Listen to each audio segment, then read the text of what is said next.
شايفين الفنانتين إلهام ويسرى واقفين عند بيت الله الحرام، جمال ازاي؟ والله جمال، محتشمات، محجبات، بيأدوا مناسك الحجة أو العمرة. شكلهم جميل بصراحة. ليهم توبة، ليهم توبة، ليهم توبة برغم كل التاريخ الحافل بالمعاصي ده. من رحمة ربنا ليهم توبة، بس لو يتوبوا توبة صادقة من القلب ما يرجعوش تاني للمعاصي، مش ياخدوها كده كفسحة وان هما كده يعني ايه، اهو بيكفروا برضو عن ذنوب وهيرجعوا يعملوا ذنوب تاني ويتعروا تاني ويروحوا المهرجانات تاني ويلبسوا الفساتين المفتوحة تاني.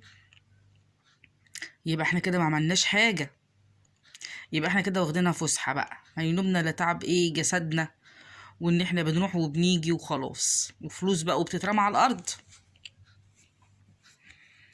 لكن لو نتوب توبة صادقة، يعني كل واحدة فيكم مثلا، يسرى شكلها كبير قوي في السن، وممكن تكون إلهام أصغر منها سنة، بس كبيرة في السن برضو، يعني معدية 60 برضو.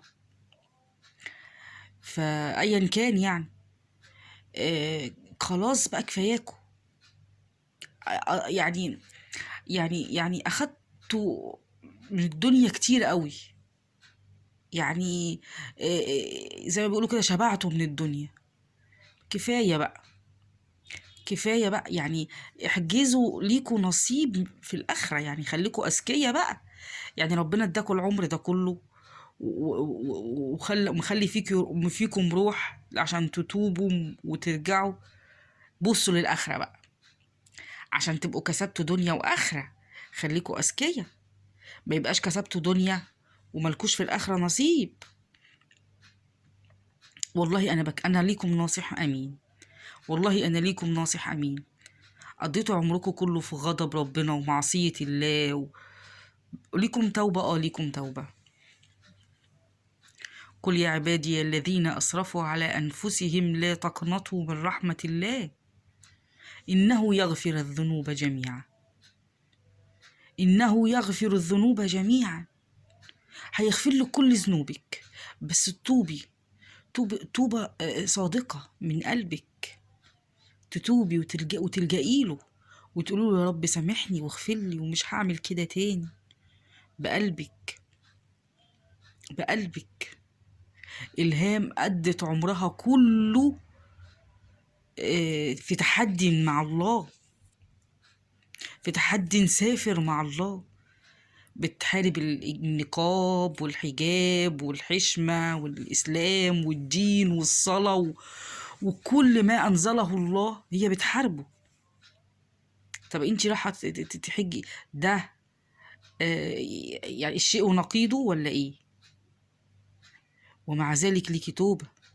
لو رحتي بنية ان ربنا يتوب عليكي هيتوب، ولو رحتي بنية الاستغفار هيغفرلك. ما ترجعيش تاني تحاربيه، مش قده، والله ما قده، مش قده. خلي بالك، توبي، ارجعي لربنا، مفيش أحن منه ولا أكرم منه.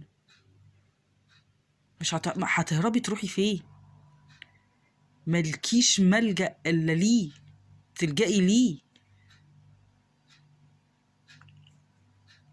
ربنا يهديكم ويهدينا ويغفر لنا وإياكم.